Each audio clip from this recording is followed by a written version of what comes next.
back to Queens Borough Hall. The Borough Board is joined by Council members Andre Richards and Barry Credential. Welcome back to Borough Hall as well. We have one item on our agenda today, but before we begin to our business, a couple of housekeeping matters. In accordance with Section 13 of the Borough Board bylaws, the following vice chair has been designated by their respective chair to serve as an alternate at tonight's meeting on September 16th, 2019.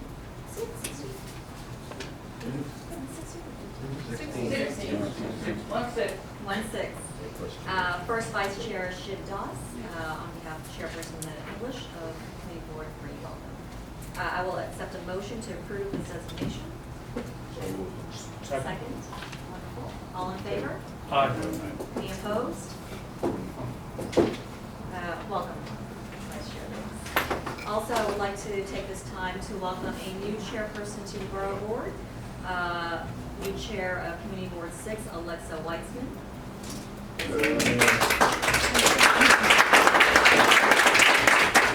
On behalf of the Queensborough Board, we look forward to working with you in this new capacity. Welcome. Thank you so much.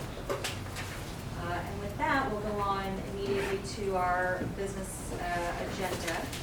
We've got members of the School Construction Authority here to discuss one of the top priorities here in the Borough of Families, and that's our schools.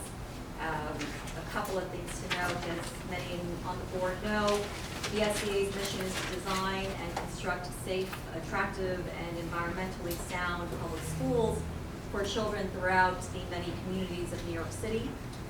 The School Construction Authority is dedicated to building and modernizing schools in a responsible, cost-effective manner while achieving the highest standards of excellence in safety, quality, and integrity. And I want to just take a moment at her State of the Borough address in January, as many people in this room were in attendance and heard. President Katz unveiled the findings about Queens schools in her report, and it was titled "Feeling the Squeeze." I don't know if anyone has seen this. You can get it on our website. But this report found that Queens Public Schools, we are at 106% capacity. So we are officially over capacity.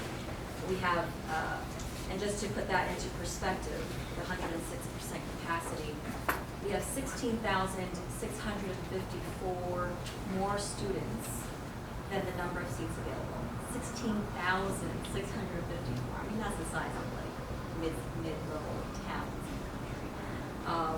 4 out of the top 5 most crowded school districts in the city of New York are right here in Queens. And President Katz's report also found that while we rank first in overcrowding, we are also last in funding.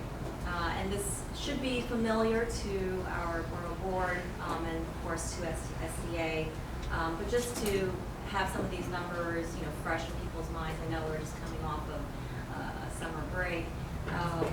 But in Queens, the city has been spending $11,359 per pupil. That may sound like a lot, but that is the lowest per pupil spending throughout the 5 boroughs. It's significantly less than even the second lowest in Staten Island, where the city spends $12,237 per pupil. So the investment, more investment is needed, and our families and our neighborhoods are growing rapidly throughout the borough, and in many places outpacing the creation of new school seats.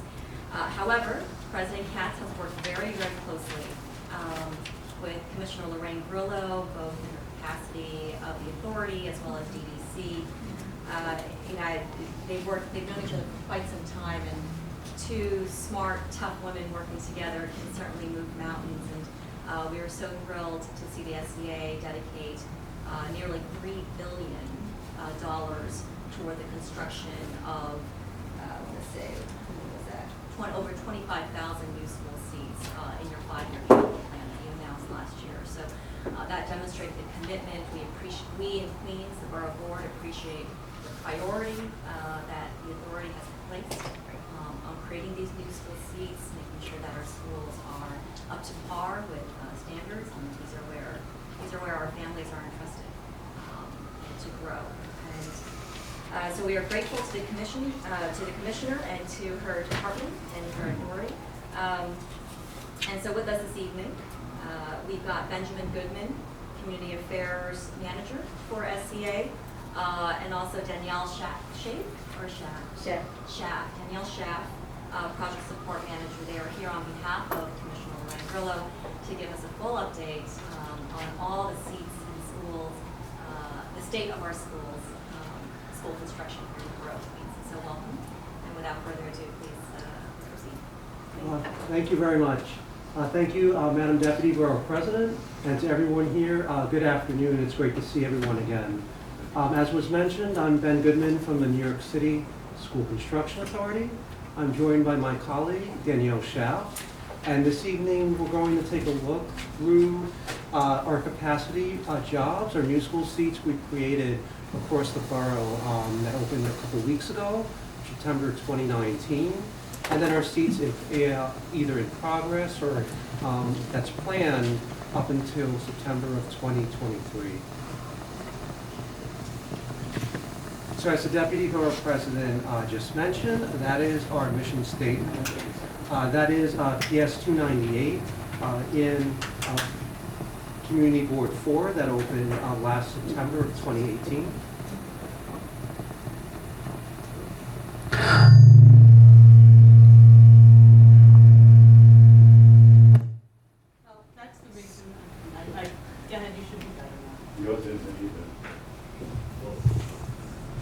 Okay, that's a bit better. Okay, so as the Deputy Borough President mentioned, that is our mission statement.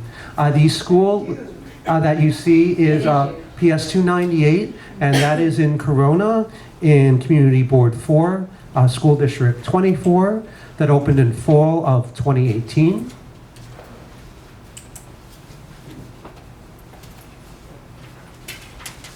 This is the PS 303 edition right by us in Forest Hills on 69th Avenue. Just opened fall 2019 in Board 6, Council District 29, with 484 new seats. See inside of the new addition, gymatorium, hallway space. The piece there on the bottom right is part of the Public Art for Public School program. That's in the new student cafeteria. This is the outside facade of the new 66 edition on 102nd Street in Richmond Hill. It's Community Board 9, Council District 32. It just opened this past September. It's the interior of the new addition, the cafeteria, gym space, in addition to classroom space. This is the 144 addition on 69th Street at Board 6 and Council District 29, 590 new seats. It's a new cafeteria space, a new elevator that was installed in the new addition. In the top left is the Public Art for Public School piece. It's the exterior of 398 Queens, our standalone new building for the borough on 34th Avenue in Board 3, 476 new seats. It's the gymatorium, the hallway, and cafeteria space. So our upcoming projects for the borough from 2020 through 2023, the PS 129 Queens Edition on 7th Avenue in Board 7 with 548 new seats, opening next September. The PS 143 Queens Edition on 113th Street in Board 3 with 980 seats, opening next September as well. The PS 128 edition on 65th Drive in Board 5 with 440 new seats. PS 361 on 214th Street in Bayside in Board 11, opening next September with 292 seats. This is the new annex for PS 256 in Bell Harbor on Beach 135th Street in Board 14. Its total number of seats is 132 for District 75. PS2 Queens Edition in Astoria, 21st Avenue in Board 1. Total seats 180, opening September of 2021. A PS 131 class size reduction edition on 84th Avenue in Board 8, opening in September of 2021 as well. PS 196 edition in Forest Hills on 113th Street in Board 6, opening in September of 21 with 250 additional seats. Parcel F in Long Island City on 57th Avenue in Board 2, opening in September 21 with 612 new seats. Intermediate School 419 on Astoria Boulevard in Corona. It's in Board 3, opening in September 2021. The annex for Francis Lewis High School on Utopia Parkway in Board 11, opening in 2021.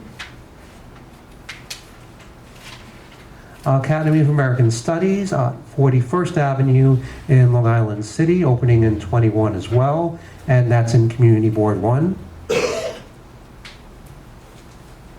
The addition for PS 46 on 218th Street in Board 11, opening in 2022. The PS 169 edition on 212th Street in Board 7, opening in 2022.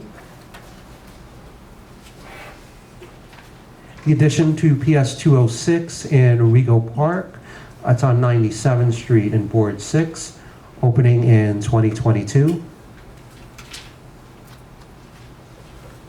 IS 429, opening in 2022 on Barnett Avenue in Board 2.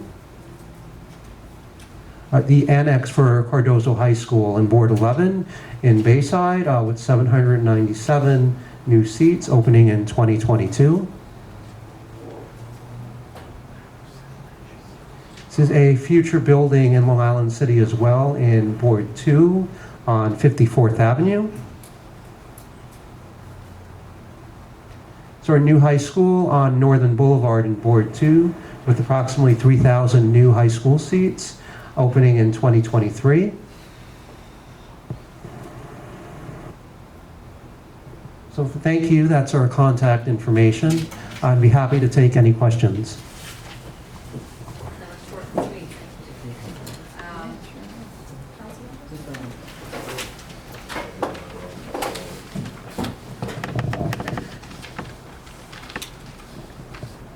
Thank you, Deputy Borough President. Question, so can you just speak to school capacity in South Queens and in the Rockaways? I didn't see, or maybe did I miss anything? Are there any plans to do any expansions in South Queens or the Rockaways, especially with projected growth? Yes, there is funding within School District 27 in the Seaside, Bell Harbor, Breezy Point sub-district. As of the February amendment with 476 seats planned. Alrighty, and can you just speak to what capacity, where's capacity at in South Queens? Is there any overcrowding we should be aware of in South Queens? We do see the future growth within that sub-district. We'd have to get back to you with information from our capacity utilization report. We can provide the data for every single school. I know the answer to some of the questions I'm asking. So for Community Board 14, actually, we know that majority of the schools are at capacity or over capacity already, in particular downtown Far Rockaway. And we know that we have upwards of We have one project with close to 1,800 units coming online in downtown Far Rock, and then we have another project which we're in ULURP on, which we anticipate to reach the council October 3rd with 2,200 units.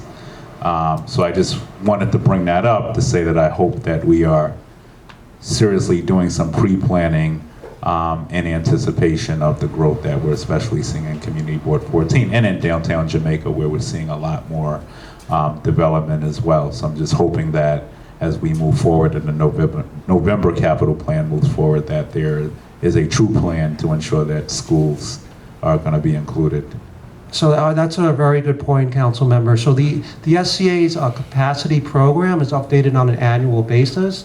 So every November we release new projected seat needs across the borough that take into effect data that we see in trends in population growth, school overcrowding within neighborhoods.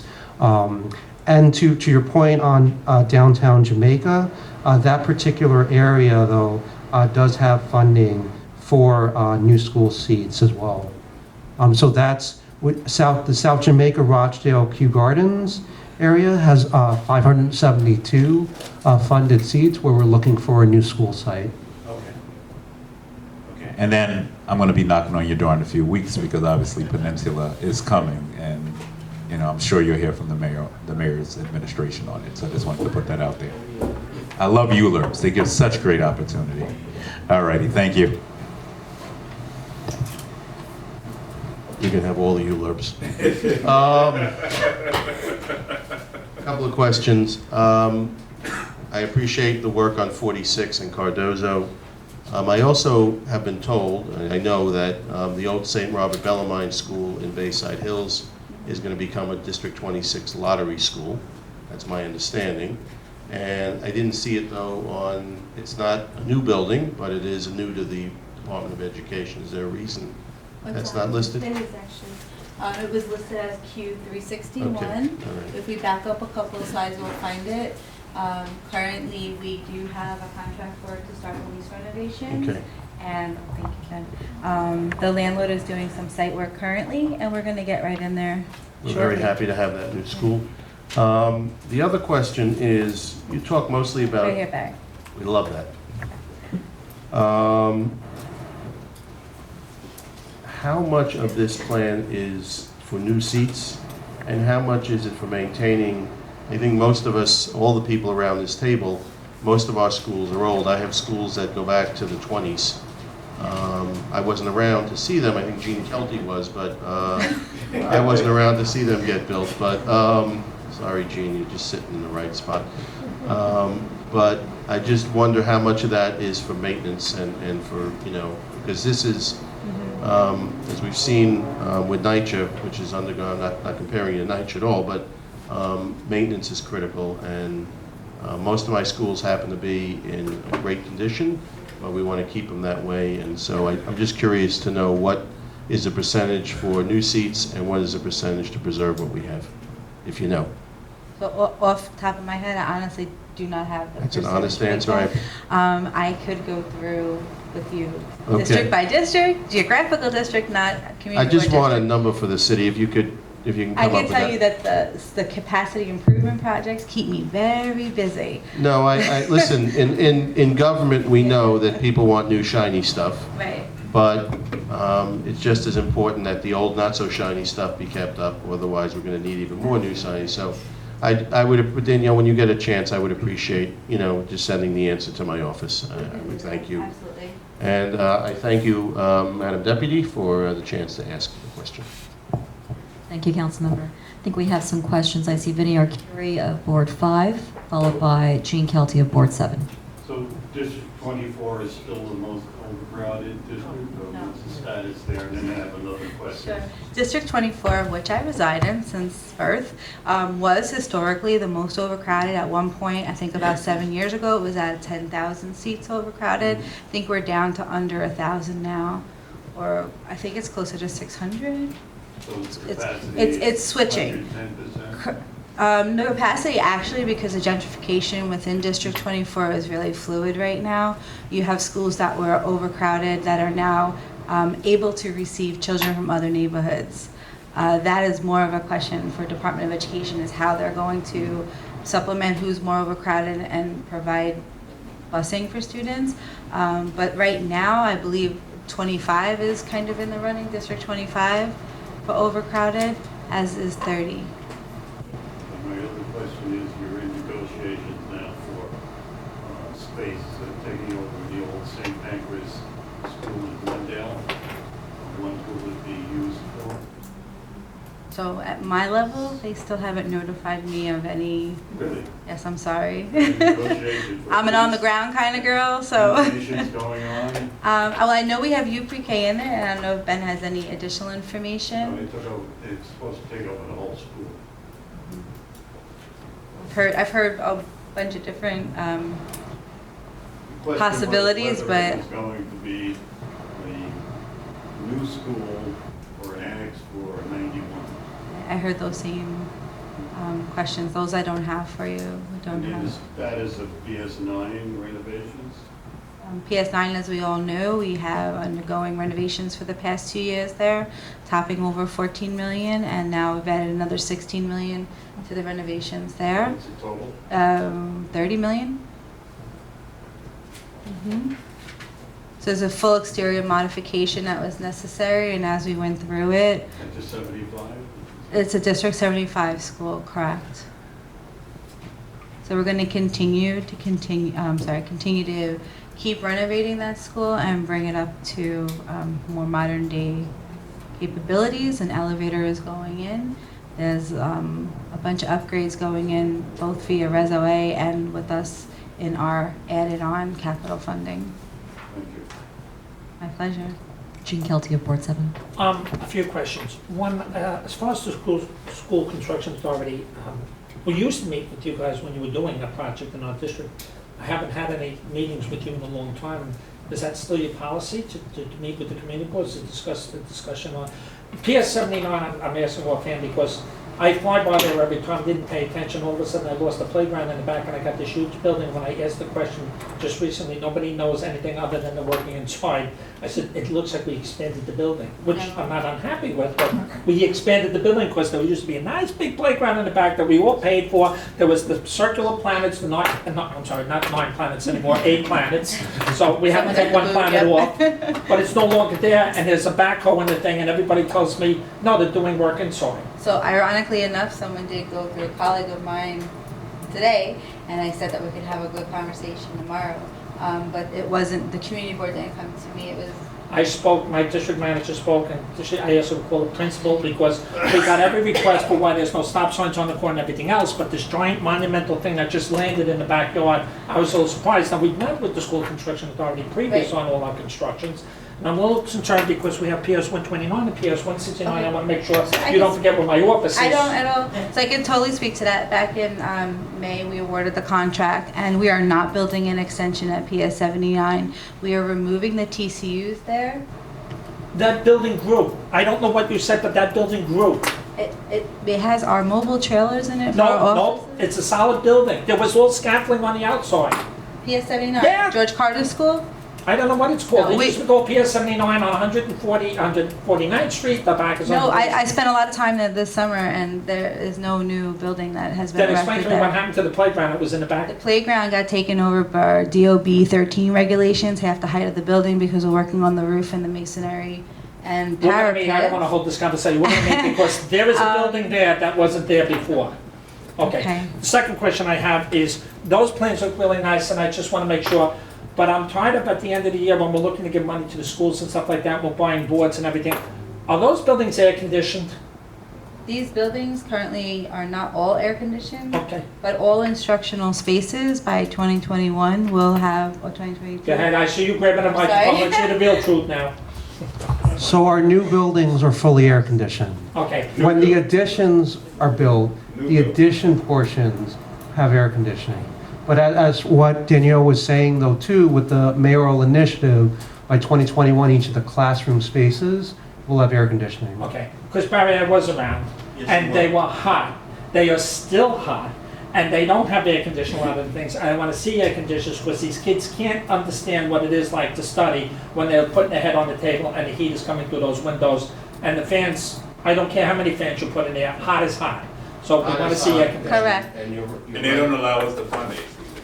I'm sorry, They don't allow us to fund. I agree Correct, with you. window But unit. they keep giving them whiteboards and everything else, and I'd rather upgrade their electricity so we can put portable air conditioning. Well, we do too, and that's what we're doing. All of it, but Mhm. the truth of the matter is also, it's a big problem. Yes, I have 5 District 75 schools in my district, and those children are in school, excuse me, Deputy Borough President. They're in school for most Almost of the 12 summer. months. Mhm. And many of those schools do not have common spaces like gymnasiums, lunchrooms, and auditoriums where they can go and outside of their classrooms, which are all air conditioned. But, so that's an issue as well. okay. So just to clarify before we I go funded what I further, can, but it's not cheap. keep it coming, no, I'm kidding. No, but just to clarify, the mayor's initiative is purely for instructional spaces. So SCA is responsible to do the electrical upgrade, which is to provide the proper dedicated line so that the classroom, not offices, and unfortunately not public assembly areas that Barry mentioned, to receive a window unit, which again, SCA is also not installing the window unit. Our Division of School colleagues, as soon as we are inspected and up and running with the electric, they're right behind us with the air conditioners. I just want to make sure when we do air conditioners, let's standardize the air conditioners so we only have one contract, that we don't have to order parts from 20 different locations throughout the world because this school likes that air conditioner. Correct. Let's standardize so. Yes, it's Okay. a city vendor that all the public schools currently use already, and that's why Division of Schools Facilities is staying streamlined with that vendor. They've already we've done our architectural assessments, and that's been ongoing for the last 18 months. We're more than halfway through, we're halfway through our rollout of the mayor's initiative for the upgrade, and anything that needed just an air conditioner that already had electric, our colleagues at Division of School Facilities already swapped those out, and we're in progress now to get the dedicated lines to the rest of them. Thank you. And I'd just like to clarify, so it's not an SCA rule that the SCA cannot purchase air conditioners. It's an Office of Management and Budget rule by the city. So I just want to be clear. Thank you. But thank you, Chair Kelty, for bringing that up. I mean, it's a serious problem in a lot of our Yep. schools. It's beyond uncomfortable for the Little students, kids. Yep. for the faculty, for the staff. But thank you, Danielle, for visitors. But thank you, Danielle, and to Ben for the explanation of some of the procurement parameters of the authority. Are there any other questions from the board? Yes. Hi, yes, thank you, Deputy President Lee. Speak up, So Alexa please. Weitzman from Community Board 6, my first meeting, and I'm really excited to be able to thank you for the 2 schools that opened this fall, 303 where my son just started kindergarten, he's really excited, and 144 in the 2 schools down the line. School overcrowding in our district has really been an issue, and we're really grateful for that. And I'm just wondering, in the 303, it's one of those schools from 1920 that had the addition put on. My son and I think some of the other classes are still in the old school. And we've been told that once construction is complete, there's a breezeway still going on, Yes. that then the construction will happen in the old building. Existing building. Yeah, and so I imagine, and I'm in favor of the construction happening until it is done, and that's fine, but I would just love an update as to that, the construction happening after, when that would start, and what the situation would be with the classrooms and everything. Yeah. So our foundation work for the breezeway actually started this past week. So we're on the road for that. And our phase 2 work, we're currently coordinating with our principal to see where her after-school program can situate in the new addition, so that we can go ahead and start our renovations that are necessary in the existing building. I would hope by the end of this month, beginning of October, that those renovations will be underway in the existing building. And then, this might, right, okay. That's No, it's okay. Well, I just don't know, are the classrooms going to be, are children going to be moving out of the old building and the whole old building is going to be under construction, or?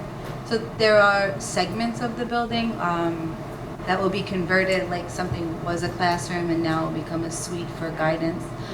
So there is enough space to accommodate all the students and, if you will, swing them to the new addition, Okay. so that we can take off those classrooms in the existing building or take them offline And then when they're completed, then they'll be able to be filled. And that phase, we call it phase 2 work. After the addition, we expect a full year of that construction to go on after the regular school day, not during the school day when the students have left after the instructional day, to go on the rest of this year, probably until, I would say, next September, if not the end of next fall. Okay. And the 144 addition was also, they're doing that? Same kind of- thing, yeah. Okay. So typically for school construction, we focus on getting the additions built and open on the years that we commit to. And then once we have that additional surplus of space for the students to occupy, we will take off the space that needs to be renovated. Again, we're building the additions because we have a lack of space. The last thing we would want to see is to take off space that could wait until this additional building is open and functional. Thank you so much. No problem. Chair Wiseman. Any other questions from the board? Well, that was easy. I think you're off the hook, Benjamin Goodman and Danielle Schaff. Thank you very much for your presentation. Oh, he's back. We will be mindful of your very valuable time. The more time you spend here, the less time you are on building our schools. So thank you very much for being here Well, tonight. thank you, and I just Thank wanted to thank each and every one of you because I have so many familiar faces to me, whether it be supporting us with our Building 335 in Centerville, which I will never forget, or all of our design meetings that we've had with the communities. All of our boards are extremely helpful to bring to us what the community is looking for and how we can achieve it with the littlest impact to the community residents right next to our buildings. So, thank you. Wonderful, thank you. And please relay our appreciation to Commissioner Grillo as well. Will do. Thank you. To the Borough Board, I'd like to remind everyone, you may have seen this flyer tomorrow night here at Borough Hall. President Katz will be hosting a very important town hall with the New York Immigration Coalition on the new public charge rule coming down from DC. Most importantly, it will aim to dismantle some of the myths relating to the new public charge rule so that it doesn't create a chilling effect unnecessarily. And if there are no other announcements, the next meeting of the Borough Board will be Monday, October 28, 2019, 5:30 here at Borough Hall. And with that, don't need a motion to adjourn. And wish everyone a happy Rosh Hashanah. And we will see you soon. Thank you, everyone. Have a good evening.